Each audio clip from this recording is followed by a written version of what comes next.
Corona से जंग देश लगातार लड़ रहा है। एक दिन में संक्रमण के मामले कम हो रहे हैं, लेकिन राहत भरी स्थिति अभी तक नहीं पहुंची। मौत का आंकड़ा अभी भी डराने वाली स्थिति पर है। ऐसे में बस वैक्सीन है जिसका सहारा है, लेकिन भारत में इसकी भी कमी है। भारत का वैक्सीन अभियान शुरू होने के दौरान लक्ष्य था जुलाई तक 30 करोड़ वैक्सीन लगाए जाने का, लेकिन न्यूज एजेंसी रॉयटर्स के मुताबिक भारत को अगस्त से दिसंबर के बीच वैक्सीन की भारी कमी हो सकती है। रॉयटर्स के प्रोजेक्शन के मुताबिक वैक्सीन का धीमा प्रोडक्शन इसका सबसे बड़ा कारण हो सकता है। हालांकि भारत बायोटेक ने एक साल में 1 अरब वैक्सीन बनाने का लक्ष्य रखा है। इसके लिए भारत बायोटेक ने Bharat Immunologicals and biologicals corporation यानी कि BIBCOL के साथ करार भी किया है, जो सितंबर से वैक्सीन बनाने का काम शुरू करेगी। वहीं दूसरी ओर देश में वैक्सीनेशन के 7 दिनों में आंकड़े भी धीमे धीमे कम हो रहे हैं। 20 मई को स्वास्थ्य मंत्रालय ने कहा कि 19 मई तक 11.66 लाख लोगों को कोरोना की वैक्सीन डोज लग सकी। पिछले 7 दिनों में डेली वैक्सीन का औसत 13.42 लाख दर्ज किया गया।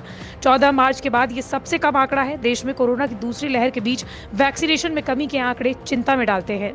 पिछले कुछ समय पहले सरकार ने दावा किया था कि अगस्त से दिसंबर के बीच देश में 146 करोड़ वैक्सीन होंगी, जिसमें कोवैक्सीन, कोविशील्ड और स्पुतनिक की डोजेस को शामिल किया गया था।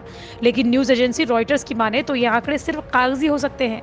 साथ ही युवाओं के लिए वैक्सीन की आने वाले समय में भारी कमी हो सकती है। ये कमी ऐसे समय में हो रही है जब विश्व के वैज्ञानिक देश में कोरोना की तीसरी लहर की आशंका जता रहे हैं। इस रिपोर्ट में सभी वैक्सीन जो भारत के वैक्सीनेशन प्रोग्राम में हिस्सा हैं या फिर होने वाली हैं, उसका हिसाब भी दिया गया है। एस्ट्राजेनेका वैक्सीन, जिसे कि हम कोविशील्ड नाम से जानते हैं, का प्रोडक्शन दुनिया की सबसे बड़ी pharmaceutical company serum institute of India कर रही है। SII का टारगेट है जुलाई से 10 से 11 करोड़ वैक्सीन हर महीने बनाना।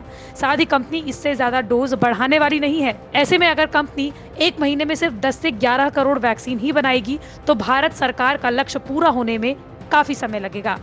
सरकार का तो ये भी कहना है कि अगले 5 महीनों में कोविशील्ड की 75 करोड़ डोजेस देश में उपलब्ध होंगी, लेकिन अनुमान के मुताबिक 20 करोड़ डोजेस देश को कम मिलेंगी, जो 27% की कमी आंकड़ों में डालते हैं। यही नहीं, कोविशील्ड का प्रोडक्शन कई समय तक रुका रहा क्योंकि वैक्सीन का रॉ मटेरियल भारत नहीं पहुंच सका था, जिसकी वजह से वैक्सीन के उत्पादन में भारी कमी दर्ज की गई। साथ ही भारत सरकार का लक्ष्य है अगस्त से दिसंबर के बीच 86.6 करोड़ वैक्सीन डोज प्रति साल बनाना। इसमें भारत सरकार ने वो 5 वैक्सीन भी शामिल किए हैं जो भारत में अभी तक लॉन्च तक नहीं हुई है। केंद्र सरकार ने ऐलान करते हुए ये भी कहा कि इस साल के अंत तक 200 करोड़ वैक्सीन डोज प्रोड्यूस करने की योजना है। हालांकि ये योजना फिलहाल कागजी है।